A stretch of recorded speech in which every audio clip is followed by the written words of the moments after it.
Edan kamu? Edan kamu juga. Kenapa saya Edan? Ya kamu juga, kamu Edan. Kenapa kamu ada pesantren kamu ditutup? Ya karena ini wilayah saya. Wilayah apa? Wilayah itu bunuh saya. Saya nggak Wilayah tahu. kekuasaan saya. Kekuasaan apa, Saya Pak? di sini nggak suka adanya pesantren. Kamu muslim kan? Kamu muslim kan? Ya. Kenapa kamu muslim? Tapi nggak suka adanya pesantren. Enggak Karena suka. berisik. Ya tinggal kamu pergi aja Pak dari muka bumi. Pak, ini di sini dari kemarin, dari tadi juga Oh, iya? saya ditinggal apa sama dia. Apa? Ini kayak ini nih, pokoknya saya di Gue berarti udah orang kok. pokoknya semua di itu. Sama saya juga sama. Saya benar-benar disiksa sama Disiksa apa kamu? Enggak usah ngarang-ngarang kamu. Ini semua itu. Apa? Kamu berani sama saya. Maksudnya apa kamu? Kamu berani? Maksudnya apa kamu? Lepas. Edan aja kamu. Kamu tidak. Kalau ada gurunya aja kamu berani. Berani jelas. Ini guru kamu. Ya.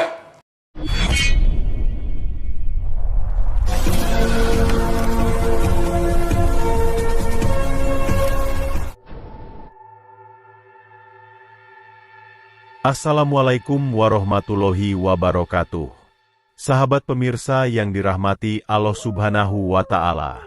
Selamat menyaksikan kembali kisah dakwah Ustadz Kang Ujang Bustomi, dan semoga keberkahan senantiasa terlimpahkan kepada kita semuanya. Kisah ini adalah ketika Kang Ujang ingin menghentikan aksi guru dukun santet bersama para muridnya, yang mana mereka ingin membubarkan rumah pesantren Kiai Soim yang biasa mengajarkan ilmu agama dan kitab suci Al-Quran. Telinga mereka sangat kepanasan ketika mendengar bacaan ayat-ayat Al-Quran tersebut. Karena itulah mereka ingin membubarkan pesantren Kiai Soim, juga mengusirnya pergi. Lalu bagaimanakah cara Kang Ujang Bustomi untuk menghentikan sang guru dukun santet dan para pengikutnya itu? Silahkan disimak kisahnya selengkapnya. Dan semoga Allah Subhanahu wa Ta'ala senantiasa memudahkan Kang Ujang Bustomi dalam menjalankan setiap misi dakwahnya.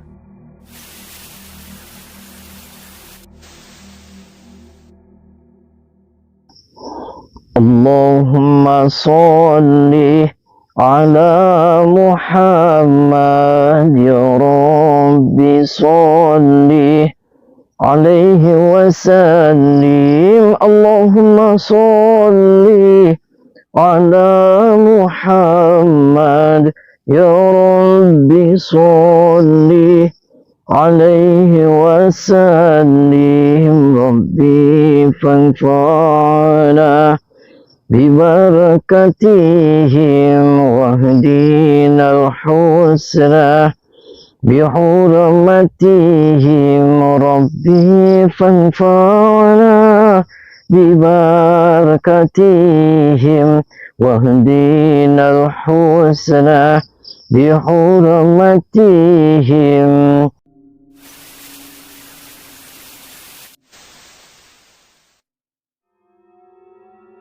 Sahabat Kang Ujang Bustomi yang berbahagia, kisah ini adalah masih tentang misi Kang Ujang Bustomi untuk menghentikan kumpulan dukun santet yang ingin membubarkan rumah pesantren seorang kiai kampung yang bernama Abah Soim.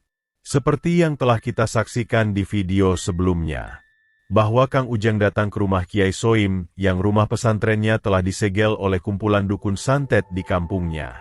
Kisah tersebut berawal ketika Kiai Soim dan istrinya menjadikan rumahnya sebagai tempat belajar agama bagi anak-anak di kampungnya. Maka banyaklah anak-anak kampung yang belajar mengaji di rumah Kiai Soim tersebut. Dengan sang istri yang mendampinginya, Kiai Soim dengan telaten mengajar mengaji para santrinya. Akan tetapi, masalah kemudian terjadi menimpa Kiai Soim dan pesantrennya. Adalah kumpulan dukun santet yang ada di kampung tersebut. Mereka tidak terima dengan adanya pesantren Kiai Soim.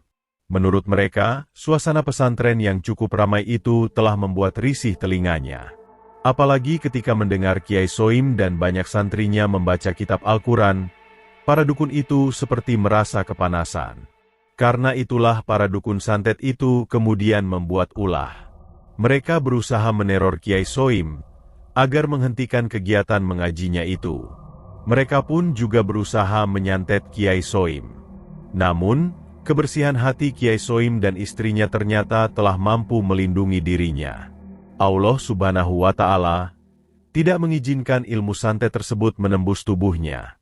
Namun sang para dukun itu tidak kehilangan cara. Ketika ilmu santetnya tidak berhasil, mereka kemudian menggunakan cara yang lain. Para dukun kampung yang cukup banyak itu kemudian menggunakan cara brutal. Dengan berpura-pura sebagai preman kampung, mereka berusaha membubarkan kegiatan mengaji Kiai Soim dan istrinya. Bahkan mereka juga menyegel rumahnya.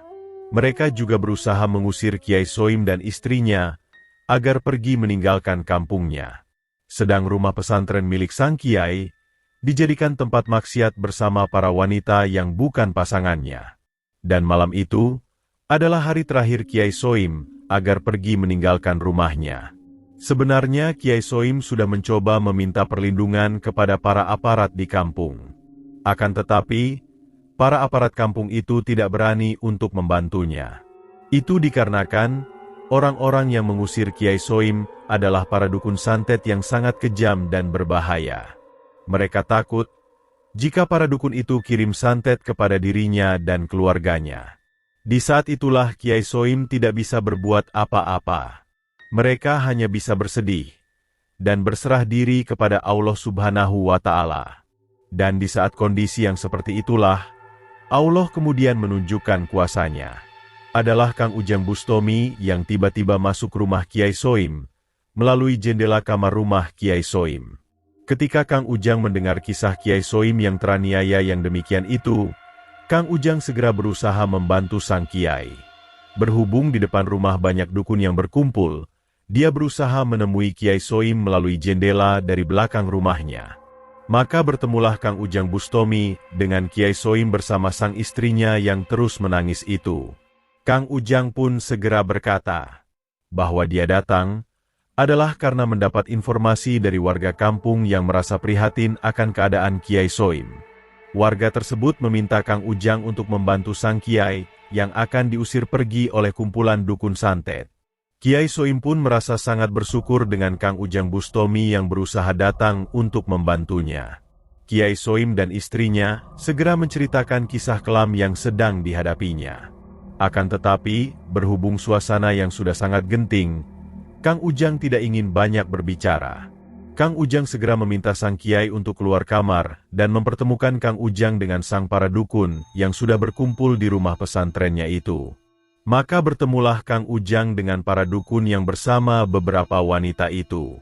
Kang Ujang pun berkata bahwa dia telah mendengar cerita kejam sang para dukun terhadap Kiai Soim dan pesantrennya. Mengapa mereka tega mengusir Kiai Soim? Padahal sang Kiai dan istrinya mengajarkan ajaran Tuhan yang mulia. Para dukun itu terlihat sangat tidak suka dengan kehadiran Kang Ujang Bustomi. Mereka tidak suka Kang Ujang yang telah ikut campur urusannya. Dukun itu pun berkata bahwa memang mereka sangat tidak suka dengan adanya pesantren di kampungnya. Pesantren itu telah mengajarkan warga kampung mengaji Al-Quran. Para dukun merasa tidak nyaman karena sering mendengar suara mengaji tersebut. Karena itulah mereka mengusir Kiai Soim dan istrinya agar tidak lagi mengajarkan mengaji di kampungnya itu. Kang Ujang berkata, belajar ilmu agama itu adalah perbuatan mulia yang diperintahkan oleh Allah Subhanahu wa Ta'ala. Memang seharusnya lah sebagai orang yang mengerti agama, Kiai Soim mengajarkan ilmu agamanya itu kepada sesamanya. Siapapun tidak punya hak untuk melarang seseorang untuk melakukan aktivitas, apalagi kegiatan itu adalah sebuah dakwah suci di jalan Tuhan. Termasuk sang para dukun tersebut. Seharusnya lah para dukun itu malah memahami bahwa perbuatannya itulah yang seharusnya diluruskan. Perbuatannya yang bersekutu dengan iblis. Juga biasa bermain zina dengan para perempuan. Telah merusak ajaran luhur di tengah masyarakat. Para dukun seharusnya insaf dengan perbuatan kejinya tersebut dan kemudian kembali kepada jalan kebenaran. Sang para dukun itu pun terlihat sangat marah dengan perkataan dari Kang Ujang Bustomi yang demikian. Akan tetapi, Kang Ujang tidak ingin lagi banyak berkata. Kang Ujang tahu bahwa sang para dukun itu tidak mungkin bisa faham sebelum mereka diberikan pelajaran. Maka dengan ilmu hikmah gaib yang dimilikinya, Kang Ujang dengan diam-diam menyerang seorang dukun yang sedang bermain dengan wanitanya. Di daat itulah sang dukun yang bertelanjang dada itu merasa kesakitan. Tubuhnya tiba-tiba lemas, dan mulutnya mengeluarkan darah. Mengetahui yang demikian itulah sang dukun itu menjadi tersadar.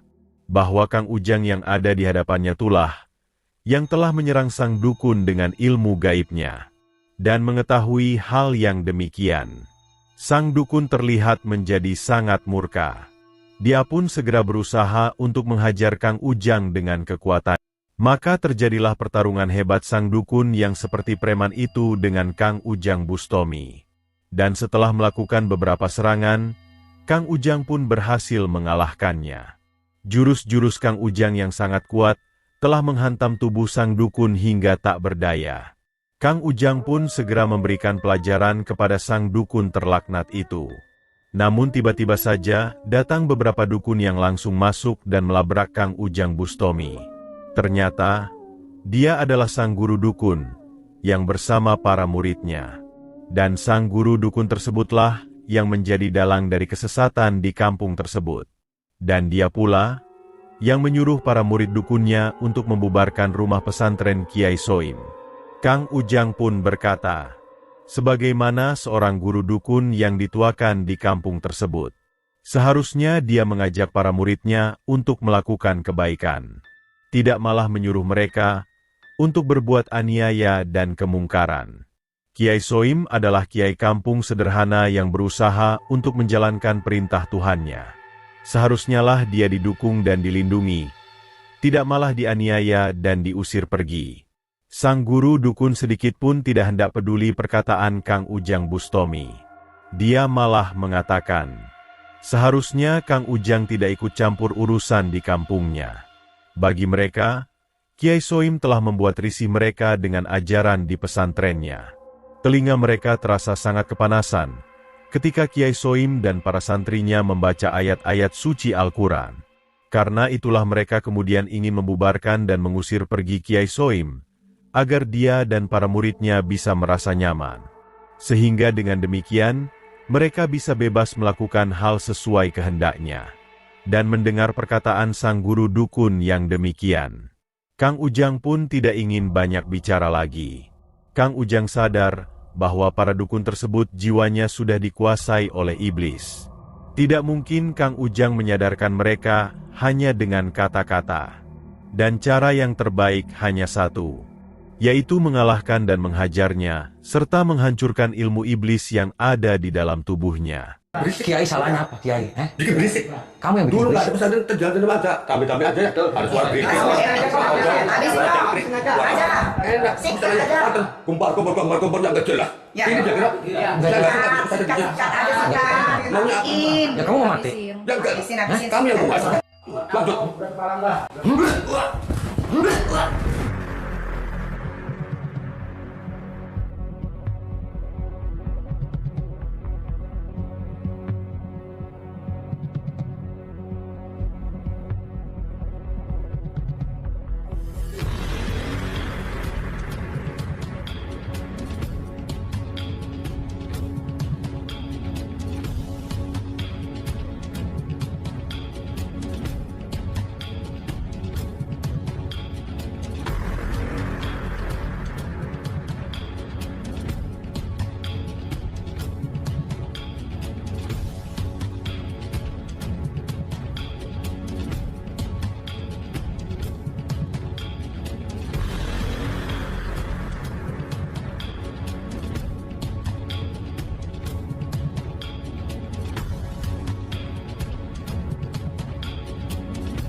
Sang guru dukun dan muridnya itu pun akhirnya mendapatkan ganjarannya. Walaupun mereka berusaha menghancurkan dengan seluruh kekuatannya, sedikitpun ilmu iblis itu tidak bisa berbuat apa-apa. Ilmu hikmah Kang Ujang yang sangat hebat, masih terlalu tangguh untuk dihadapinya. Sehingga pada akhirnya, ilmu hikmah pamungkas Kang Ujanglah yang berhasil menghancurkannya. Maka tamatlah riwayat sang guru dukun yang sok merasa hebat dan arogan itu. Dia dan para muridnya kini harus terkapar dan pasrah dengan takdir yang harus diterimanya. Dan melihat sang para dukun yang sudah tidak berdaya itu, Kang Ujang pun tidak ingin berpikir panjang lagi. Kang Ujang segera membacakan ayat-ayat Al-Quran yang mulia. Kang Ujang ingin membakar iblis yang bersemayam nyaman di dalam tubuhnya, juga mencabut ilmu hitam yang dimilikinya. Dengan harapan hilangnya pengaruh-pengaruh iblis yang menyesatkan itu dari tubuhnya, sang para dukun itu kemudian tersadar akan semua kejahatan yang dilakukan. Sehingga dia kemudian bertobat, dan kembali kepada jalan Tuhan yang Maha Esa. Dan benar saja, setelah iblis-iblis itu bisa dihancurkan oleh Kang Ujang Bustomi, sang dukun itu pun akhirnya sadar dan berkata bahwa dia telah tersadar dan ingin bertobat atas semua kemungkaran yang telah dilakukannya, termasuk dengan Kiai Soim dan istrinya. Sang dukun dan muridnya itu mengaku hilaf dan meminta maaf atas perbuatannya. Abah Soim itu memang adalah kiai kampung yang sangat baik dan sederhana. Dengan sedikit ilmu yang dimilikinya, dia berusaha mendakwahkan kebaikan, agar senantiasa menjalankan perintah dari Tuhan yang Maha Esa. Ketulusan seperti Kiai Soim itulah yang seharusnya diapresiasi, juga dimuliakan dan dihargai. Terima kasih telah menyimak kisah dakwah inspiratif yang penuh edukasi dan kemuliaan ini. Ambillah sisi positifnya dan buanglah sisi negatifnya.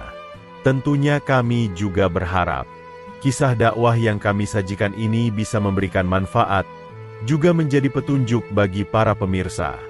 Dan semoga Allah Subhanahu wa Ta'ala senantiasa memberikan banyak karunia-Nya kepada kita semuanya.